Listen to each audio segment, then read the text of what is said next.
All right, this is Business M. My name is Simba. Elijah Charles Kiage. Talk to us at Metropole TVKE 2146. That is your SMS line. And now it's time for our economic review this morning, where we are focusing on the major economic headlines that you're waking up to today. And we are joined by Fredrick Obwonda this morning as we take you through the major headlines. But just before we begin, now we do know that the Ministry of Health is supposed to take care of your quarantine charges should you therefore be suspected of being COVID-19 positive. Just before we start, Fredrick, good news.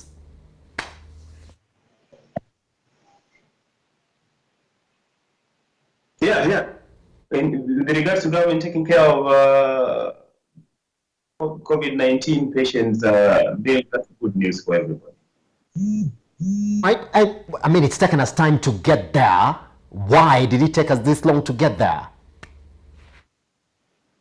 It beats logical sense, because earlier on, I think it's just an issue of planning. Ideally, when a pandemic hits a country, one of the things that you'd expect governments to basically do is to have a proper, clear map, a clear roadmap in terms of how do you take care of the sick, how do you do mass testing, and for those who turn out to of the virus, what do you do to them? You don't load costs to them. I think that is a mistake that we did as a country.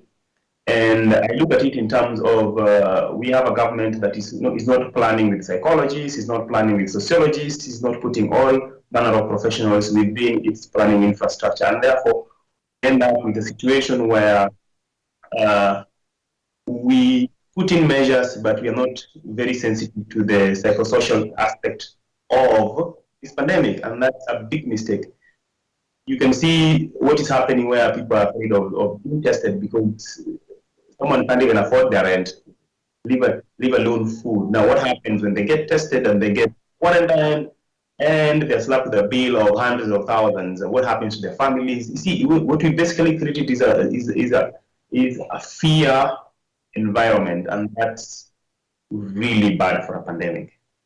And then let's therefore move on to what we have for you this morning. Again, it will now soon be possible for you to use up to 7 million or a maximum of 40% of your retirement savings to purchase your first residential house. If changes to the law will see the light of the day. Now, through a draft of regulations published by Ukure Yatani showing the rules and limits of accessing pension savings for home purchase, tens of billions of shillings for home ownership will be freed from Kenya's pension schemes control worth 1.2 trillion, which will go directly into property, cash shares, and government bonds. Now, the current law allows workers to use their pension savings to guarantee deposits for the purchase of homes and related transaction costs, but they have failed to lift home ownership over the past 8 years. Previously, the list was limited to houses offered by banks, building societies, microfinance firms, the National Housing Corporation, and entities running tenant purchase arrangements. Now, this morning, we're asking the question whether this is a shortcut to the government promoting the Big Four agenda and affordable housing, or getting more money through bonds, or how it can best be utilized, therefore, to achieve its intended results. Good.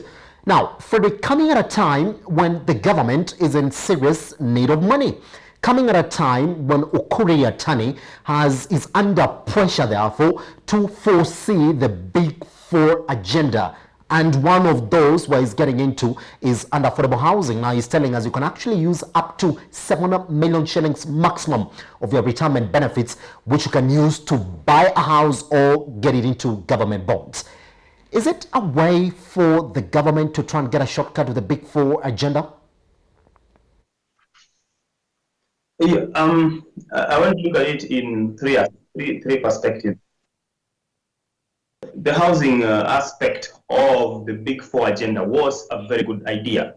Now, before even we arrived at this position, let's go back to looking at the whole concept, because there were two areas which the government was studying. That is, there's the supply and then there's the demand side. Now, with regards to the supply side, yes, we had government go into contracts, go into looking for people who can actually put money, clear the land, and actually have the units up. And then on the demand side, yes, some of these units were supposed to be for civil servants above a certain job group. Now, in between there was the Kenya Mortgage Refinance Company, which was basically his job. I remember we discussed one of these sometime last year. That was to avail money at a very affordable rate so that people can, or civil servants can be able to tap into that resource and own these houses. Yes, it was a very good idea, but then we got hit by a pandemic. Now, what I see is two things. It is a good thing that now civil servants or people in employment can basically use a bit of their pension to put it as a down payment up to a certain limit of, let's say, 7 million towards owning a home.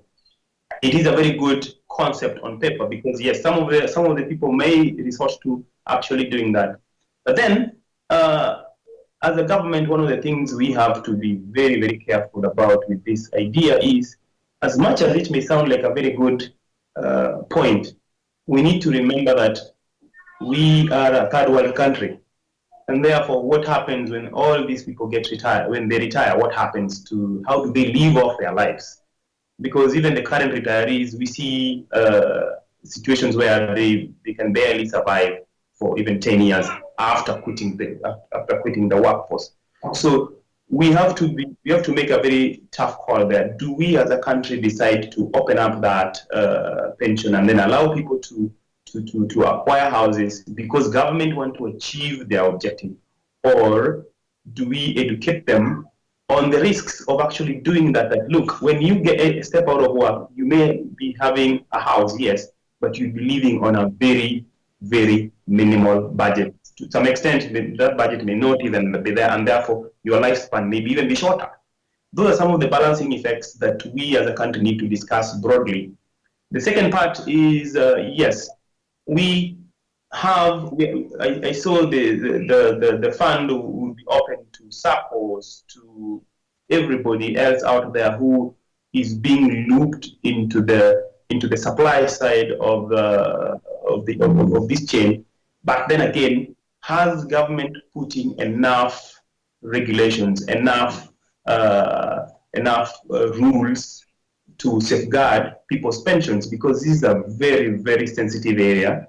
And we are a country where we have people coming up, we have houses, and you saw what was happening in the last couple of weeks with the Banda homes, where people put in money, but there's no project at the very end of it. So those are some of the things, those are some of the gaps that as a country, if we do not safeguard, we will be having a very hot potato in our hands in the next couple of years. This other perspective as well, Korea Tan is also telling us that with that pension money, you can actually get into purchasing government bonds. Is it a case of the government looking for more sources of money upon their strained revenue sources right now, as we know of it? And we're looking at the time when Ukur Yatani is actually now published this draft. Is it just a way of looking for more money for the government?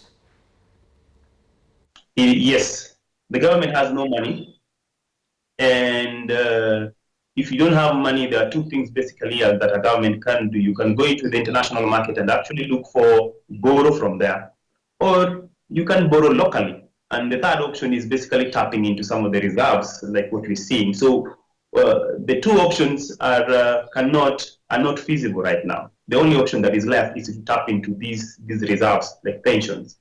And therefore, yes, you are right on that. Government is basically trying to unlock some of the funds that they have and find ways in which that money can move into their own coffers and try to build up their liquidity portfolio.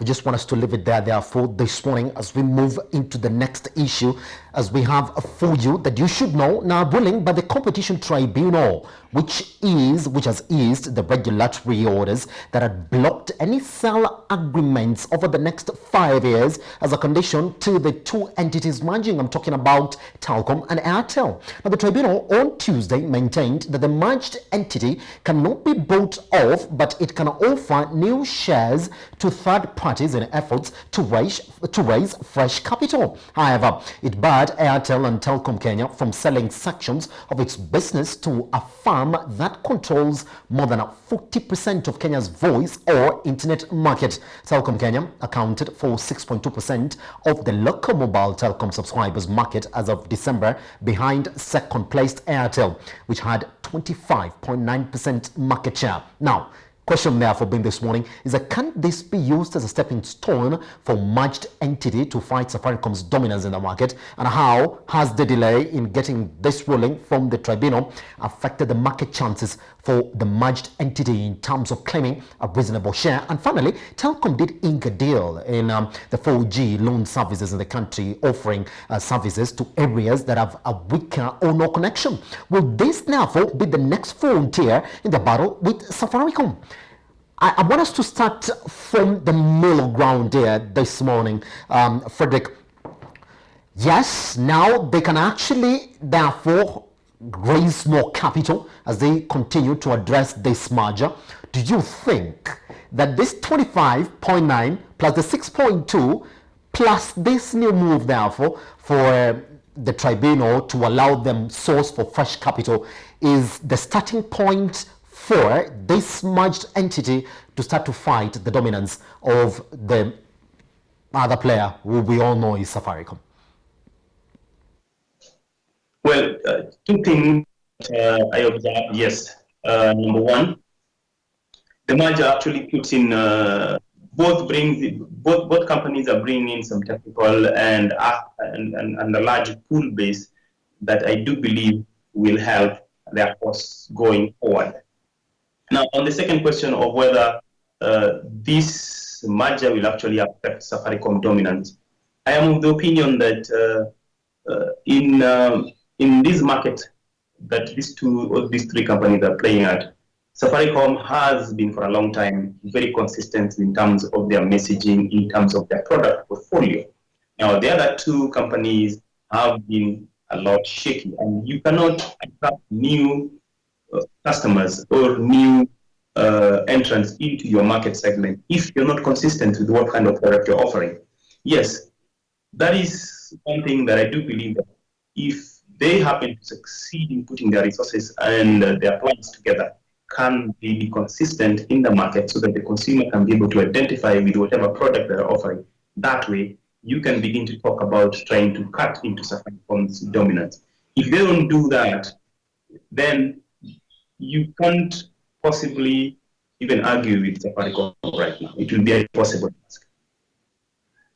To be this understanding in the market that if there is going to be any battleground, therefore, it's not in voice, it's not in the money market, because we do know Safaricom and M-Pesa have really taken a huge chunk. More than 98% of that market is on Safaricom's hold. It's going to be in internet services. Now, we do know Telkom Kenya did ink that deal to over-the-loan 4G services to the less covered places in Kenya. And we do know that Safaricom has also been talking about expanding their 4G services across the country. Do you think, therefore, that because we do know also that these services are going to continue, therefore, beyond the COVID-19 pandemic, do you think that this is the only chance that this merged entity have in fighting Safaricom in their market share?